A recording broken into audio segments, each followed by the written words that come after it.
Hello everyone, welcome to Phimetics learning hub. मैं हूं स्निग्धा और आज आपका वेलकम है इस नए लेक्चर के साथ जिसमें हम कुछ नए टॉपिक्स पढ़ने वाले हैं। ऑब्वियसली यूनिट है इलेक्ट्रोस्टैटिक फॉर क्लास 12 फिजिक्स, जिसमें हम फर्स्ट चैप्टर कर रहे हैं, जिसमें हम आज कुछ ये टॉपिक्स करने वाले हैं जो मैंने राइट डाउन कर दिया है। सबसे पहले हम पढ़ेंगे यहाँ पे about properties of electric field lines, right. So electric field के बारे में मैंने आपको काफ़ी चीज़ें बता दी हैं अपने प्रीवियस लेक्चर्स पे। आज के वीडियो में हम देखेंगे कि ये जो फील्ड लाइंस होती हैं एग्जैक्टली इनकी प्रॉपर्टीज होती क्या हैं। तो वन बाय वन हम एक एक प्रॉपर्टी के बारे में जानेंगे यहाँ पे। सेकेंड चीज़ जो हम यहाँ पे पढ़ने वाले हैं that is about your electric flux, right. Electric flux होता क्या है? Flux means number of field lines, right. तो इलेक्ट्रिक फ्लक्स के बारे में हम यहाँ पे पढ़ने वाले हैं और इसको हम डिनोट करते हैं इनफैक्ट फाई से, ठीक है। तो फ्लक्स आपका इलेक्ट्रिक फील्ड का भी हो सकता है, मैग्नेटिक फील्ड का भी हो सकता है। थर्ड टॉपिक जो हम करने वाले हैं जो कि सबसे ज़्यादा इंपॉर्टेंट है एंड उसे करने से पहले फ्लक्स के बारे में तो जानना सबसे ज़्यादा ज़रूरी है, that is Gauss's theorem. So one of the most important theorem in your this chapter electrostatic unit का सबसे इंपॉर्टेंट थ्योरम है गॉसेस थ्योरम। गॉसेस थ्योरम में हम जो है फाइंड आउट करेंगे कि अगर कोई क्लोज सरफेस है और उसके अंदर से अगर फ्लक्स पास कर रहा है तो फ्लक्स का, राइट, फ्लक्स का and net charge enclosed, like इसके सरफेस के अंदर कितना चार्ज इनक्लोज्ड है, इन दोनों के बीच में हम रिलेशन जब फाइंड आउट करते हैं या इनका जब रिलेशन हम देते हैं तो we make use of Gauss's theorem and it has got a lot of important applications in electrostatics. Okay, तो फिजिक्स में काफ़ी इस थ्योरम का इंपॉर्टेंस है। तो आज हम इसी थ्योरम के बारे में डिटेल में जानने की कोशिश करेंगे।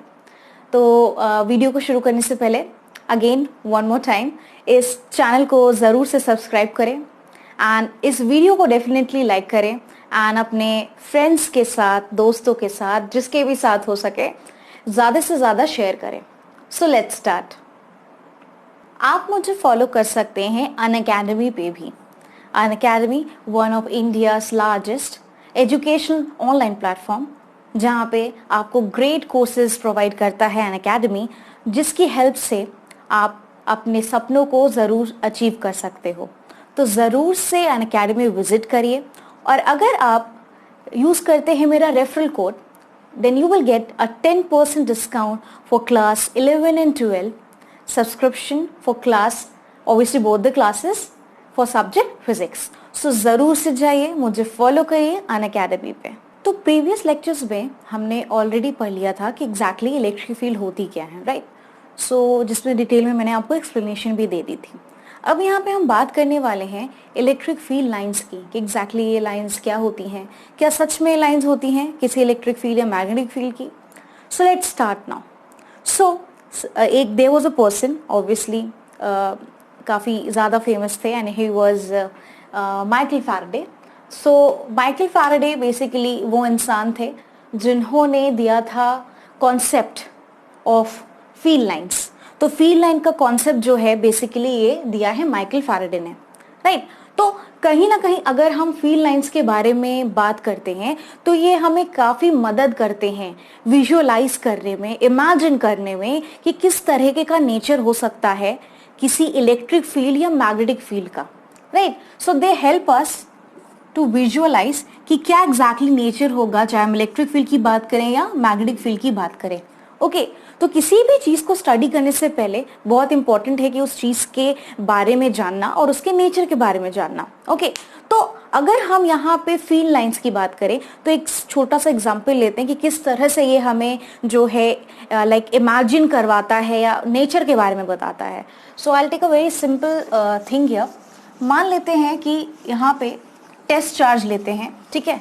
मान लीजिए कि इस स्पेस में, ओके, कुछ स्पेस है यहाँ पे, दिस इज सम रीजन, ठीक है, एंड इस रीजन में कोई एक चार्ज है, ठीक है। I am not locating the charge right now. मान लेते हैं इस रीजन में जो है एक इसमें इलेक्ट्रिक फील्ड है, तो इस इलेक्ट्रिक फील्ड का इन्फ्लुएंस जो है इस पूरे रीजन में है। ओके, ऑब्वियसली ये इलेक्ट्रिक फील्ड जो होगा किसी न किसी चार्ज की वजह से ही होगा। ओके, तो let us first visualise there is some electric field over here, ठीक है। अब मुझे इस इलेक्ट्रिक फील्ड का जानना है नेचर, इलेक्ट्रिक फील्ड का जानना है नेचर। अगर मैं इसका नेचर जानना चाहती हूँ तो मुझे पता करना पड़ेगा कि एग्जैक्टली यहाँ पे फील्ड लाइंस किस तरह से हैं, फील्ड लाइंस किस तरह से हैं। So I need to find out about the field lines of this electric field. ठीक है, तो what I will do, I will place a test charge. एक टेस्ट चार्ज रखते हैं। टेस्ट चार्ज आपको याद होगा जिसके बारे में मैंने बताया था कि टेस्ट चार्ज को हम जो है डिनोट करते हैं क्यू नॉट से। Okay, this is basically your test charge. And test charge में हम यहाँ पे इसकी लाइक पॉजिटिव ही लेके चलते हैं टेस्ट चार्ज को, एंड इसका जो वैल्यू होता है वो काफी स्मॉल होता है। So it's too small, it's too small, ताकि जो है अगर मैं टेस्ट चार्ज को इस इलेक्ट्रिक फील्ड रीजन में डालूं भी तो इसका अपना इलेक्ट्रिक फील्ड इस वाले इलेक्ट्रिक फील्ड को डिस्टर्ब ना करे, किसी भी तरह से ये इन्फ्लुएंस ना करे। Okay, so let us now just I will put supposingly I am putting some q naught here. मैंने ये टेस्ट चार्ज इस रीजन में डाल दिया। ठीक है, अब मुझे नहीं पता कि किस तरह से है, तो ऑब्वियसली ये इलेक्ट्रिक फील्ड जो है किसी ना किसी चार्ज की वजह से तो होगा ही होगा। तो ये इलेक्ट्रिक फील्ड क्या करेगा, फोर्स एक्सर्ट करेगा इस क्यू नॉट चार्ज के ऊपर, एक फोर्स एक्सर्ट करेगा। ओके, फोर्स एक्सर्ट करेगा इस क्यू नॉट चार्ज के ऊपर। तो क्या होगा, फोर्स एक्सर्ट करने के बाद ये चार्ज जो है टेस्ट चार्ज ये मूव करना शुरू करेगा। ये कुछ जो है आड़ा टेढ़ा कोई भी आई डोंट नो किसी भी पाथ में चलना शुरू करेगा। तो मान लेते हैं ये कुछ जो है लाइक कोई एक कर्व है। अगर मैंने क्यू नॉट को supposedly let me put it at the centre so that it will be easy. मान लेते हैं यहाँ पे ये है रखा एंड इसके ऊपर ऑब्वियसली फोर्स एक्सर्ट हो रहा है। ठीक है, तो ये चार्ज है क्यू नॉट। अब ये जो है कि एक रास्ते पे बनाता हुआ चलता चला जा रहा है। मान लीजिए कुछ इस रास्ते पे चल रहा है। ठीक है, तो ये चार्ज जो है कुछ इस तरह से, if I take it as a tiny charge यहाँ पे ये क्यू नॉट है। ओके, ये कुछ इस तरह से इस रास्ते पे चलता है। यहाँ आता है तो कभी यहाँ आता है, कभी यहाँ आता है। Means it's is following some way. हो सकता है इसका रास्ता कुछ इस तरह से हो तो क्यू नॉट कभी यहाँ पे है, यहाँ पे है, या हो सकता है किसी कर्व पाथ में चल रहा हो। यहाँ है तो कभी यहाँ है तो कभी यहाँ है। तो मुझे हर केस में कुछ ना कुछ, या तो I am getting a some line. Okay, means in short I am getting a curve. मुझे एक कर्व्ड वे मिल रहा है। In fact I am getting a path. Okay, तो इलेक्ट्रिक फील्ड जो है वो फोर्स एक्सर्ट करता है चार्ज क्यू नॉट पे, जिसकी वजह से जो है क्यू नॉट चार्ज किसी न किसी एक पाथ में चलता है। उसको चलवा कौन रहा है, ऑब्वियसली ये इलेक्ट्रिक फील्ड रिस्पॉन्सिबल है जो फोर्स एक्सर्ट करके इसको रास्ता दिखा रहा है। एंड ये जो है चार्ज एक ट्रेस करता है path. So there is some kind of a tracing. तो यहाँ पे ट्रेसिंग है। ओके, तो ये ट्रेस करता है कुछ ना कुछ पाथ। अब ये कर्व्ड है, लाइन है, it could be anything, right. So ये जो इमेजिनरी पाथ है बेसिकली यही फील्ड लाइन है। ओके, तो आई होप ये आपको क्लियर हो चुका होगा कि ये जो इमेजिनरी लाइंस होती हैं बेसिकली जिसके अलोंग ये टेस्ट चार्ज क्यू नॉट जो है चलता चला जा रहा है जस्ट बिकॉज इसके ऊपर इलेक्ट्रिक फील्ड लग रहा है जो कि सम एक्सटर्नल फील्ड है। तो ये एक इमेजिनरी पाथ पे चलता चला जाएगा, लाइन में चलता चला जाएगा या कर्व्स पे चलता चला जाएगा। तो यही इमेजिनरी लाइंस होती हैं आपकी इलेक्ट्रिक फील्ड लाइंस। सो अब अगर मुझे यहाँ पे बताना हो, सो आई वुड से दैट ये जो इलेक्ट्रिक फील्ड लाइंस हैं बेसिकली ये इमेजिनरी फील्ड लाइंस हैं। ओके, ये इमेजिनरी लाइंस हैं। Okay, so these are the imaginary lines, या हो सकता है ये कर्व्स हों। ओके, राइट, ये रियल में एग्जिस्ट नहीं करती, ये सिर्फ इमेजिनरी लाइंस हैं। ओके, तो अगर हम फील्ड लाइन बोले तो थोड़ा सा मिसलीडिंग हो जाएगा, तो इट्स बेटर कि हम टर्म इस्तेमाल जो करें यहाँ पे, that will be your field lines. Electric field lines या मैग्नेटिक फील्ड लाइंस हम वर्ड का इस्तेमाल करें। तो अगर कोई भी मान लीजिए, अगर if this is the path, अगर मान लीजिए अगर ये है चार्ज का पाथ, सम कर्व, तो अगर मैं किसी पर्टिकुलर पॉइंट पे इलेक्ट्रिक फील्ड, अगर क्योंकि हम यहाँ पे इलेक्ट्रिक फील्ड लाइंस की बात करें तो इलेक्ट्रिक फील्ड से ही हम स्टिक करेंगे, otherwise you can even have like magnetic field के बारे में भी। सो ये जो इलेक्ट्रिक फील्ड लाइन है, मान लीजिए ये कोई कर्व है, इलेक्ट्रिक फील्ड लाइन है। अगर मुझे किसी पर्टिकुलर पॉइंट सपोज पी पे, लाइक एट पी, मुझे फाइंड आउट करना है कि इलेक्ट्रिक फील्ड का डायरेक्शन क्या है, तो what will I do, I will simply make a tangent, यहाँ पे जो है I will make a tangent here, okay, यहाँ पे एक टैंजेंट बनाएंगे। तो ये जो टैंजेंट है at a particular point P, जहाँ पे मैं फाइंड आउट करना चाहती हूँ इलेक्ट्रिक फील्ड का डायरेक्शन क्या है, तो ये जो टैंजेंट है, ये टैंजेंट मुझे बताएगा direction of electric field, okay. So the direction of electric field is given by the tangent at a particular point. अगर आप यहाँ पे निकालना चाहते हो तो ऑब्वियसली आपको टैंजेंट बनाना पड़ेगा। सो ये हो जाएगा तो उस टाइम पे इलेक्ट्रिक फील्ड का डायरेक्शन, ओके। तो ये जो इमेजिनरी पाथ है यही कॉन्सेप्ट देता है about the electric field lines. So let's now talk about the properties of these electric field lines. So अब हम बात करने वाले हैं यहाँ पे अबाउट योर प्रॉपर्टीज। ये इन इलेक्ट्रिक फील्ड लाइंस की एग्जैक्टली प्रॉपर्टीज होती क्या हैं, राइट। तो एक एक करके हम प्रॉपर्टीज देखने वाले हैं। तो सबसे पहली प्रॉपर्टी जिसके बारे में हम बात करने वाले हैं, इलेक्ट्रिक फील्ड लाइंस जो होती हैं ये कंटिन्यूअस स्मूथ कर्व्स या लाइंस होती हैं। So I can write it as these are continuous smooth curves. Now continuous smooth curves already have written and there are no breaks in it. So ये सबसे important चीज है, no breaks. ये discontinuous नहीं होंगी, discontinuous नहीं होंगी। मेरे कहने का मतलब है अगर मुझे शो करना है, मान लीजिए अगर ये कर्व है, ठीक है, ये continuous है as this is smooth, तो ये रिप्रेजेंट करेगा आपका एक इलेक्ट्रिक फील्ड लाइन को। बट अगर मैंने कुछ इस तरह से बना दिया,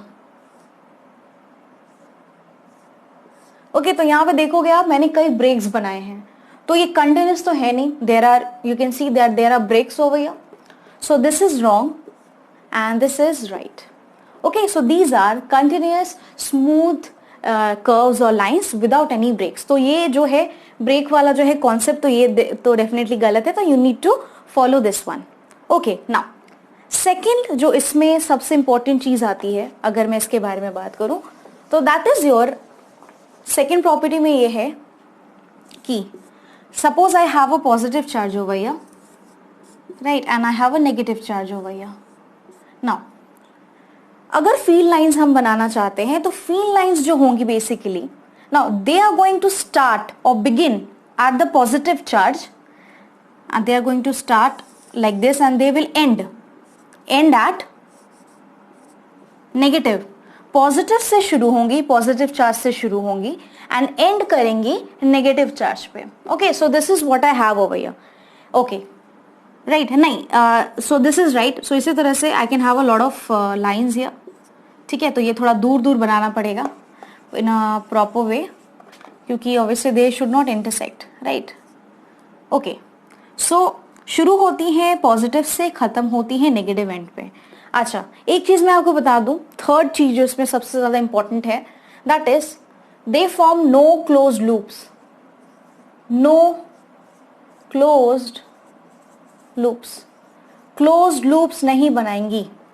पॉजिटिव से शुरू हो रही है तो नेगेटिव में आके एंड हो जाएंगे।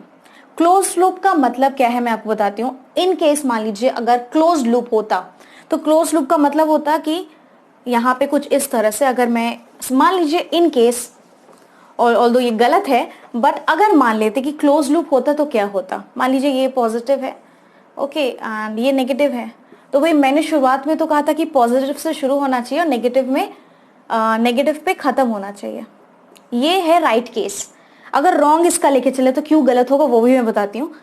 क्लोज लूप होने का मतलब है कि मान लीजिए यहाँ से शुरू करती है ये लाइन्स, अच्छा ये लाइन यहाँ से शुरू करती हैं और क्लोज लूप अगर इसको बनाना होता तो फिर ये वापस जो है चली जाती इस पॉजिटिव चार्ज के पास, ओके। और मान लीजिए अगर मैं यहाँ पे, क्योंकि ये पॉजिटिव चार्ज है, और मान लीजिए यहाँ पे मैंने कहीं पे इस फील्ड लाइन के ऊपर रख दिया होता कोई एक क्यू नॉट चार्ज, ये है क्यू नॉट चार्ज, ओके। तो अगर ये क्लोज्ड लूप होती, ओके, तो क्या होता, तो इस फील्ड के अलोंग ये टेस्ट चार्ज मूव करता। तो जब ये टेस्ट चार्ज इस फील्ड के अलोंग मूव करता, मतलब यहां से होते होते मतलब ऑब्वियसली ओवर दिस पाथ, इस पाथ से होते होते ये चला आता क्यू नॉट, टेस्ट चार्ज चला आता पॉजिटिव चार्ज के पास, बट क्या ये पॉसिबल है? नहीं है पॉसिबल। क्यों? क्योंकि ये पॉजिटिव है खुद, ये test charge, this is a test charge and test charge खुद होता है पॉजिटिव, और यहाँ पे मैंने ऑलरेडी लिया हुआ है पॉजिटिव चार्ज, तो ये पॉजिटिव चार्ज पॉजिटिव के पास तो आ नहीं सकता, क्योंकि ऑब्वियसली जो सिमिलर चार्जेस होते हैं वो एक दूसरे को रिपेल करते हैं। तो ये कॉन्सेप्ट जो है गलत है, तो क्लोज लूप नहीं बन सकता इलेक्ट्रिक फील्ड लाइंस का। So this is wrong. Okay, so जो इलेक्ट्रिक फील्ड लाइंस होंगी they will start from the positive end and they will end at the negative side. So ये है सबसे important property, that is the second. And third है कि there will be no close loop. तो उसका concept क्या था वो मैंने आपको ऑलरेडी बता दिया है। ओके, अगर हम सिंगल चार्ज लेके चलते हैं, फॉर अ सिंगल चार्ज किस तरह से होता?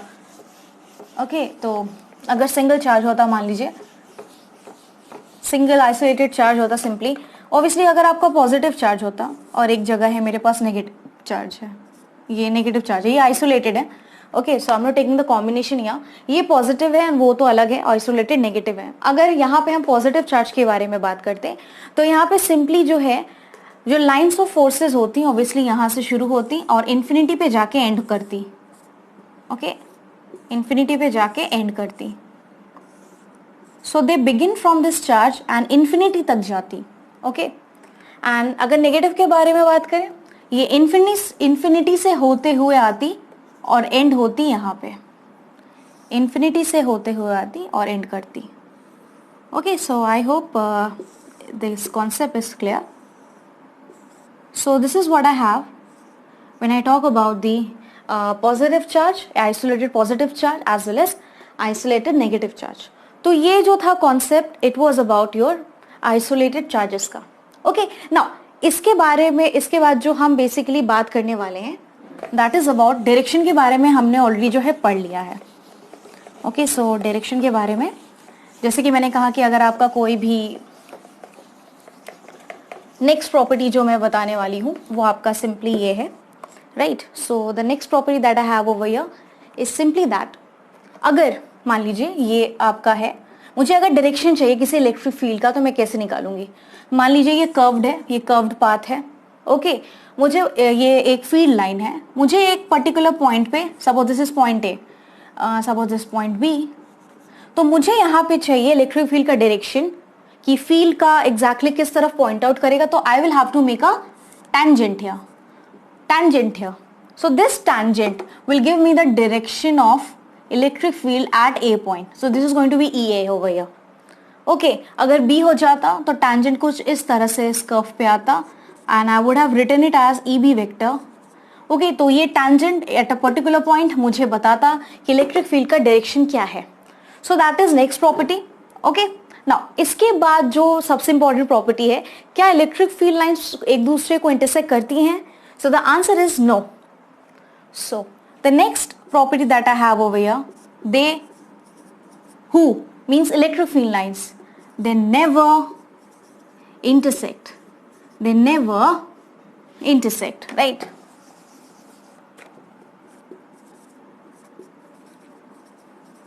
इलेक्ट्रिक फील्ड लाइंस कभी इंटरसेक्ट नहीं करती. I tell you why. मतलब कुछ सिचुएशन इस तरह की रही होगी, राइट. ये इलेक्ट्रिक फील्ड लाइन है, ये इलेक्ट्रिक फील्ड लाइन है, क्या ये इंटरसेक्ट कर रही है? No. So this is right. Okay, अगर मान लेते हैं कि इलेक्ट्रिक फील्ड लाइन इंटरसेक्ट करती हैं तो हमें इस टैंजेंट वाले से ही इसका आंसर मिल जाएगा कि हम जो सोच रहे हैं वो गलत सोच रहे हैं. अगर मैंने मान लिया कि इलेक्ट्रिक फील्ड लाइन्स ऐसे इंटरसेक्ट कर रही हैं, ठीक है, मान लेते हैं इस पर्टिकुलर पॉइंट P पे इंटरसेक्ट कर रही हैं ना, आप सिंपली इसमें समझ सकते हो कि अगर मुझे किसी पर्टिकुलर पॉइंट पे इलेक्ट्रिक फील्ड की डायरेक्शन निकालनी होती तो मैं क्या करती? टैंजेंट ड्रॉ करती. तो चलिए इस पॉइंट पे टैंजेंट ड्रॉ करते हैं. तो यहाँ पे आप देखोगे दो टैंजेंट ड्रॉ हो जाएंगे क्योंकि दो इलेक्ट्रिक फील्ड लाइंस इंटरसेक्ट कर रहे हैं. तो एक कुछ इस तरह से आ जाएगा और एक कुछ इस तरह से आ जाएगा. Okay, so I will get it something like this, right. So ये जो टैंजेंट है कुछ इस तरह से दो डायरेक्शंस, मतलब दो टैंजेंट है, मतलब इलेक्ट्रिक फील्ड के मुझे कितने डायरेक्शन मिल रहे हैं इस केस में? I am getting two directions of electric field. Okay, is it possible? No.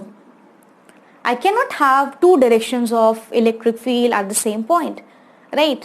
So this method is wrong. So this is wrong. That is why हम कहते हैं कि इलेक्ट्रिक फील्ड लाइंस जो होती हैं वो कभी इंटरसेक्ट नहीं करती, तो उनका सिचुएशन कुछ इस तरह से बनता है, then should never intersect. So I hope ये जो टॉपिक है आपको क्लियर हो चुका है। नाउ जो नेक्स्ट प्रॉपर्टी है इलेक्ट्रिक फील्ड लाइंस की, वो कुछ इस तरह से है कि अगर मान लीजिए मेरे पास कोई एक कंडक्टर है, right, this is some surface of a conductor, तो कहा यह जाता है, इनफैक्ट ये है भी, कि if you have any conductor, तो इलेक्ट्रिक फील्ड लाइंस जो होती हैं, इलेक्ट्रिक फील्ड लाइंस जो होती हैं, I mean the lines of forces which are there, ये नेक्स्ट प्रॉपर्टी है। तो लाइंस ऑफ फोर्सेस जो होती हैं वो हमेशा परपेंडिकुलर या कहें नॉर्मल होती हैं to the, this is perpendicular या normal to the surface of conductor. तो यहां हम कंडक्टर के बारे में बात कर रहे हैं। Late us see how is it possible. ठीक है, तो इसको थोड़ा मैं नीचे ड्रॉ कर देती हूं। Let us prove this now. Okay, मान लीजिए यहाँ पे जो है बड़ा लॉजिकली यहाँ पे हम लगाएंगे एक, जैसे इजीली समझ आ जाएगा। ये कोई एक कंडक्टर का सरफेस है, ठीक है, तो इसके अकॉर्डिंग ऑब्वियसली जो इलेक्ट्रिक फील्ड लाइंस होती हैं, ऑब्वियसली यहाँ पे जो है चार्जेस कुछ इस तरह से डिस्ट्रीब्यूटेड है, यूनिफॉर्मली डिस्ट्रीब्यूटेड है, प्लस चार्जेस। ओके, तो दिस इज पॉजिटिवली चार्ज, इसके सरफेस पे यूनिफॉर्मली डिस्ट्रीब्यूटेड है पॉजिटिव चार्जेस। तो व्हाट आई एम सेइंग कि इसका जो इलेक्ट्रिक फील्ड होगा, इलेक्ट्रिक फील्ड जो हो जाएगा ये परपेंडिकुलर होगा सरफेस के। So this is electric field. Okay, so आप जितनी भी फील्ड लाइंस बना लो तो they are going to be perpendicular only to this surface. Okay, they are going to be perpendicular. तो ये मैंने जो बनाया this is right in a way, ये एक्चुअली में सही है। ओके, तो किसी भी कंडक्टर के सरफेस पे जो इलेक्ट्रिक फील्ड लाइंस होती है दे आर ऑलवेज नॉर्मल, ये पॉइंट आउट करती है परपेंडिकुलर डायरेक्शन में, ये सही है। मान लेते हैं कि अगर ये जो है नॉर्मल नहीं होता और मान लेते हैं कि ये जो है कुछ एंगल बनाता, इलेक्ट्रिक फील्ड लाइंस जो हैं कुछ एंगल बनाती, तो मान लीजिए इसी को फिर से ले लेते हैं सरफेस को। Okay, this is the same surface. यहाँ पे मैंने मान लिया कि जो है सरफेस से जो है ये कुछ एंगल बना रही है। ओके, मान लीजिए इलेक्ट्रिक फील्ड जो है कोई एंगल बनाता है सरफेस से इस तरह से, right. So this is theta, यहाँ पे परपेंडिकुलर था which is the right condition. यहाँ पे मान लेते हैं एंगल बनाता है theta electric field with this surface. Obviously यहाँ पे अगेन वही पॉजिटिव चार्जेस जो हैं यूनिफॉर्मली डिस्ट्रीब्यूटेड हैं। ओके, नाउ अच्छा, तो यहाँ पे मैं एक चीज आपको बता दूं, यहाँ पे आप देख रहे हो इलेक्ट्रिक फील्ड जो है कुछ एंगल बना रहा है सरफेस से थीटा। अच्छा, जिस डायरेक्शन में इलेक्ट्रिक फील्ड होगा उसी डायरेक्शन में क्या लगेगा, फोर्स लगेगा।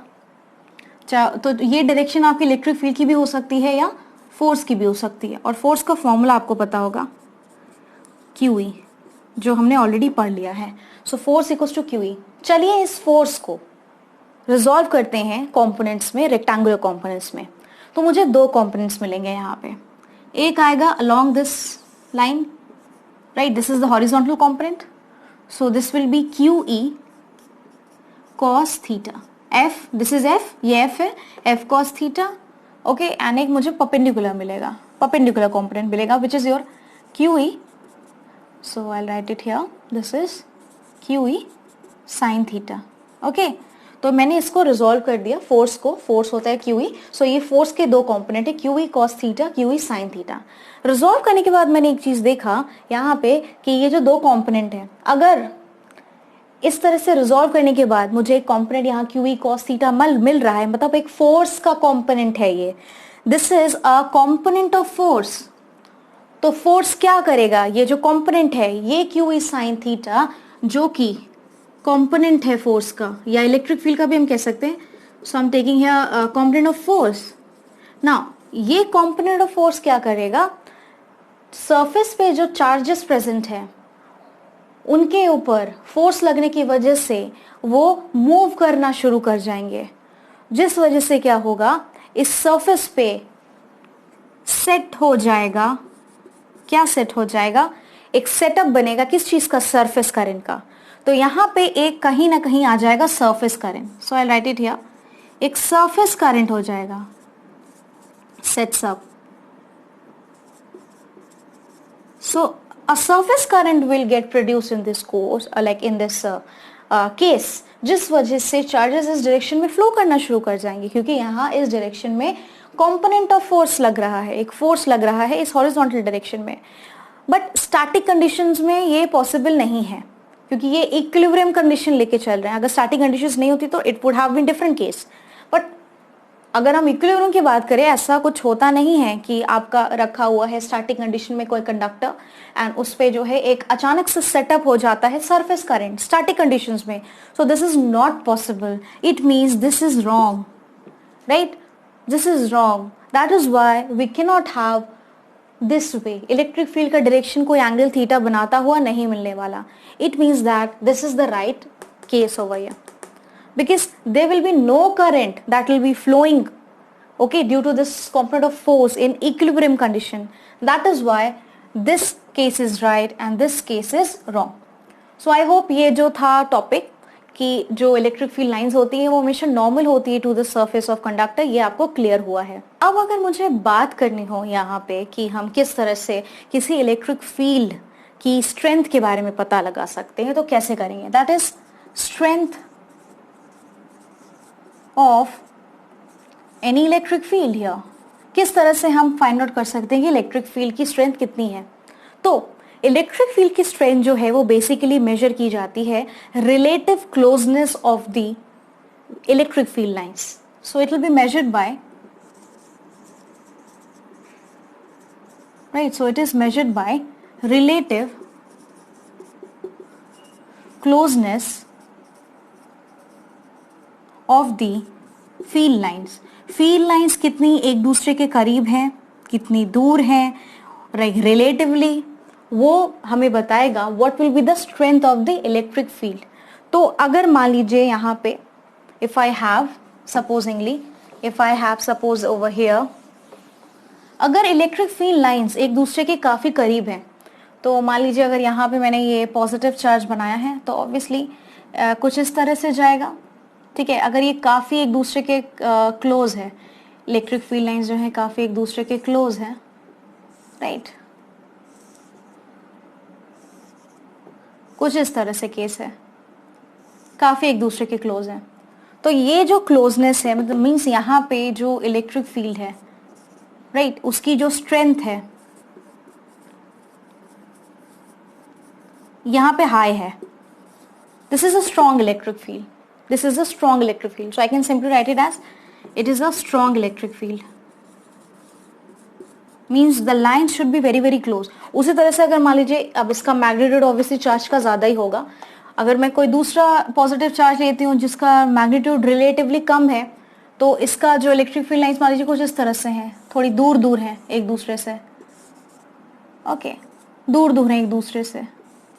तो यहाँ पे आप अगर क्लोजनेस देखोगे लाइंस के बीच की तो ये काफ़ी कम है, यहाँ पे काफ़ी कम है. बट यहाँ पे अगर आप देखोगे रिलेटिवली ये ज़्यादा गैप है, यहाँ पे there is the gap is more over here, तो ये कुछ ज़्यादा गैप है, okay.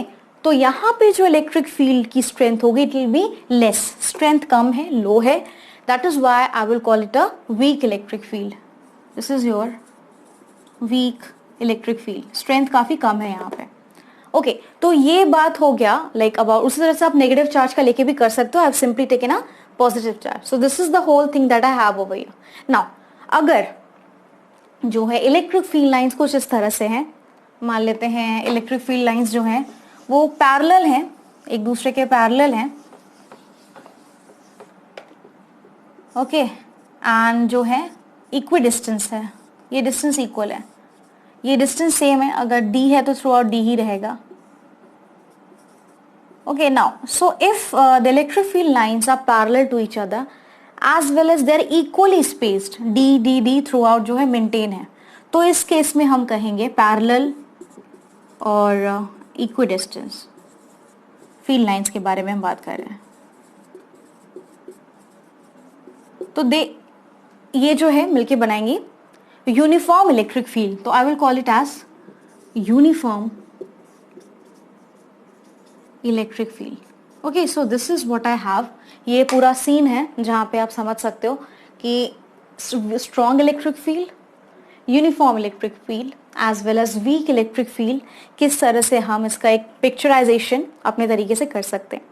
So these were talking about the relative strength of the electric fields. I hope ये टॉपिक आपको क्लियर हो चुका है. अब जो हमारा नेक्स्ट टॉपिक है that is your electric flux. Electric flux actually होता क्या है? ओके, उससे पहले हम जान लेते हैं कि एरिया वेक्टर क्या होता है, then we will come to this. So सबसे पहले हम बात करने वाले हैं एरिया वेक्टर की. ओके, तो आपने एरिया के बारे में तो पढ़ा ही होगा, right? So area of a square, area of a rectangle, and you can have a lot of different figures where you can find the area. Okay, so यहाँ पे हम बात कर रहे हैं एरिया वेक्टर की. exactly कुछ डायरेक्शन के बारे में बात करेंगे यहाँ पे. तो एरिया को अगर हमें रिप्रेजेंट कर रहा हो, किसी पर्टिकुलर स्मॉल एरिया को, हम उसको वेक्टर से भी रिप्रेजेंट कर सकते हैं. मान लीजिए मेरे पास ये एक सरफेस है, this is your surface S, right? यहाँ पे मैंने एक स्मॉल पोर्शन ले लिया, ठीक है, ds, एंड मैंने इसको डिनोट किया ds से, राइट? सो ये एक पोर्शन है इस पूरे सरफेस s का, राइट? ना अब यहाँ पे एक यूनिट वेक्टर मैंने शो किया है, और ये यूनिट वेक्टर जो है इस ds सरफेस के परपेंडिकुलर है एंड आउटवर्ड डायरेक्शन में है. It is pointing in the outward direction. Okay, so ये जो आउटवर्ड डायरेक्शन में पॉइंट आउट करने वाला यूनिट वेक्टर है, ये बेसिकली बता रहा है एरिया वेक्टर के बारे में. तो अगर मुझे यहाँ पे लिखना हो ds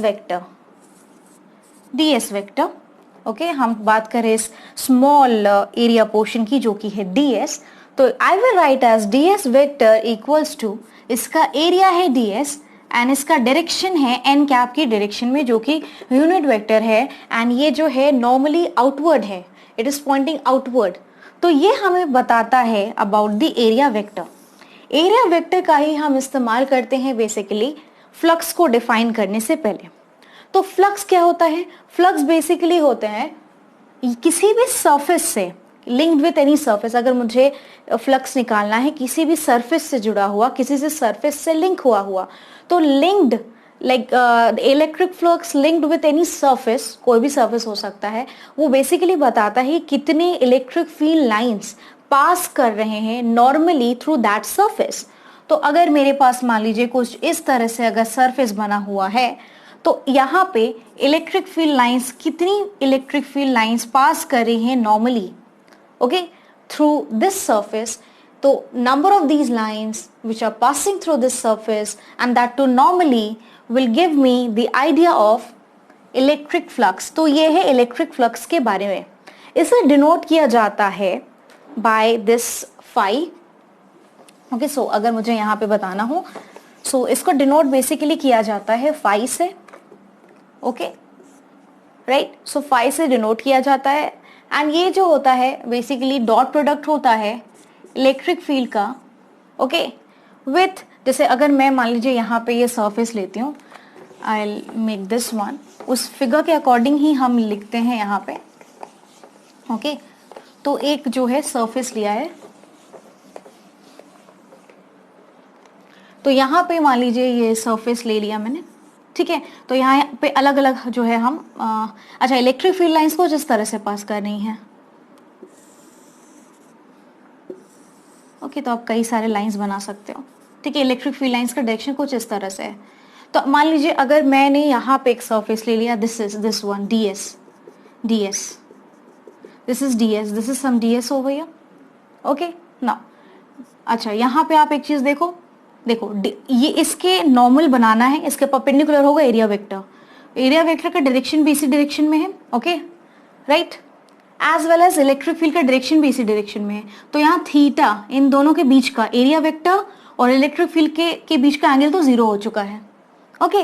नाउ अगर मान लीजिए मैं यहाँ पे लेती हूँ ये सरफेस, तो इलेक्ट्रिक फील्ड लाइन कुछ इस तरह से है, एंड जो ds वेक्टर है कुछ इस तरह से है.